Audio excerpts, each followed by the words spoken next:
નમસ્કાર, હું છું એન્કર અર્પિતા પટેલ. આપ જોઈ રહ્યા છો news snap channel. News snap ચેનલમાં દર્શક મિત્રો આપનું હાર્દિક સ્વાગત છે. દરરોજ નવીન સમાચાર જોવા માટે સતત અમારી સાથે જોડાયેલા રહો.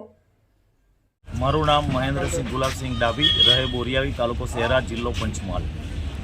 અમારે ગામમાં 4, 5, 6 જણા છે. વારે વારે ખોટી અરજીઓ કરે અહીંયા કે આ થયું, પેલું થયું, એગ્રોસિટી લગાવવાના તમામ ગુનાઓ, મને કોઈ પણ ગુનામાં ફસાવાની પ્રવૃત્તિ કરે એની પહેલાં બી મેં એસપી સાહેબને, ડીએસપી સાહેબને અને પોલીસ સ્ટેશન પીઆઈ સાહેબને પણ અરજી આપેલી છે કે આ લોકો આવું કૃત્ય કરી રહ્યા છે.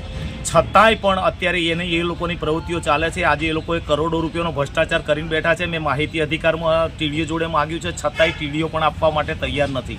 એ લોકોના ફોટા પાડીને ગ્રુપમાં મારી જોડે એવું મોકલે છે કે જેને તમે સહન ના કરી શકો એવું મોકલે છે. ખાત્યા चल 10 लाना, 20 लाना, 40 लाना, 50 लाना, તું ક્યાં કર લેગા, આવા ડાયલોગ મારીને મારી જોડે મોકલે છે.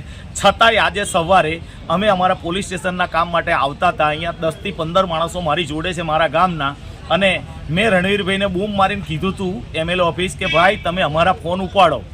છતાંય રણવીરભાઈએ ફોન મારો એક પણ ઉપાડેલો નહીં. છતાં મેં એમને વોઇસ કોલ કરેલો, અને વોઇસ કોલમાં એમને કીધું હતું કે ભાઈ તમને પબ્લિકનું નિવારણ કરવા માટે રાખ્યા છે, લોકોને ચડાવવા માટે નહીં. એના પછી અમે પોલીસ સ્ટેશન આવ્યા તો એ લોકો બધા હુમલો કરીને સીધા પોલીસ સ્ટેશન આવ્યા. જમાદાર આપણા અહીંયાના ભૂધરભાઈ કરીને જમાદાર છે, એમની સામે રૂબરૂ મારી જોડે ઝપાઝપી કરી, મને મારામારી કરી.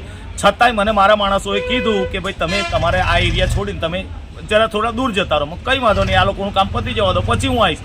એ અરસાનીમાં હું નીકળ્યો તો મારી ગાડી લઈને, હું એકલો જ હતો. એ ગાડી લઈને નીકળ્યો તે સમયે બાયપાસ હું સલમપુરાથી આવતો હતો. એ સમયે બાયપાસ આ લોકોએ આખી ગાડી મારી ઉપર નાખી, અને ગાડી આખી મારી ઉપર નાખીને એ લોકોએ મને મારવાનો પ્રયત્ન કર્યો. છતાંય પણ હું ત્યાં આગળ એ લોકોની સામે ગાડી ઠોકીને અને પછી સીધો નીકળી આવ્યો પોલીસ સ્ટેશન. આજે 3 કલાક થયા. 3 કલાકથી મેં એ લોકોને કીધું કે ભાઈ ગાડી સામે મારી ઇકો ઠોકાઈ છે. ઇકો કોની છે, શું છે, મને કંઈ ખબર નથી. એમને વાગ્યું કે નથી વાગ્યું એ પણ બી મને ખબર નથી. હું ચાવી અહીંયા પોલીસ સ્ટેશન આવું છું, કોઈ પણ ચાવી લેવા તૈયાર નથી, મારી ફરિયાદ લેવા પણ તૈયાર નથી. એટલે આ રાજકીય દબાણ લાગે છે મને, જેના માટે તમામ મીડિયા મિત્રોને મદદ કરવા માટે મારી મહેરબાની. આપનું નામ? મહેન્દ્રસિંહ ગુલાબસિંહ ડાભી.